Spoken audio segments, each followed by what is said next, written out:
Hi friends, సొంత గడ్డపై ఇంగ్లాండ్తో జరుగుతున్న 5 టీ20ల సిరీస్ నుండి యువ ఆల్రౌండర్ తెలుగు తేజం నితీష్ కుమార్ రెడ్డి అర్ధాంతరంగా తప్పుకున్నాడు. 2 టీ20కి ముందు అతడు ప్రాక్టీస్ సెషన్లో గాయపడ్డాడు. అయితే చెన్నై వేదికగా శుక్రవారం నిర్వహించిన ప్రాక్టీస్ సెషన్లో నితీష్ కుమార్ రెడ్డి పక్కటెముకల గాయానికి గురయ్యాడు.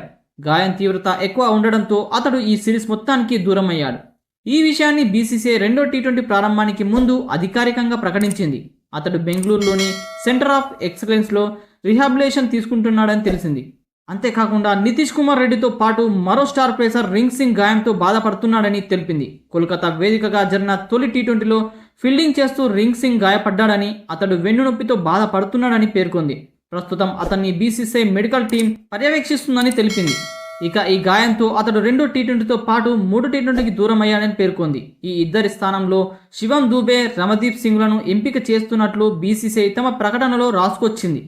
అయితే ఇంగ్లాండ్తో 2 టీ20లో టీమిండియా టాస్ గెలిచి ఫీల్డింగ్ ఎంచుకుంది. పిచ్ కండిషన్స్ నేపథ్యంలోనే ఈ నిర్ణయం తీసుకున్నామని సూర్యకుమార్ యాదవ్ తెలిపాడు.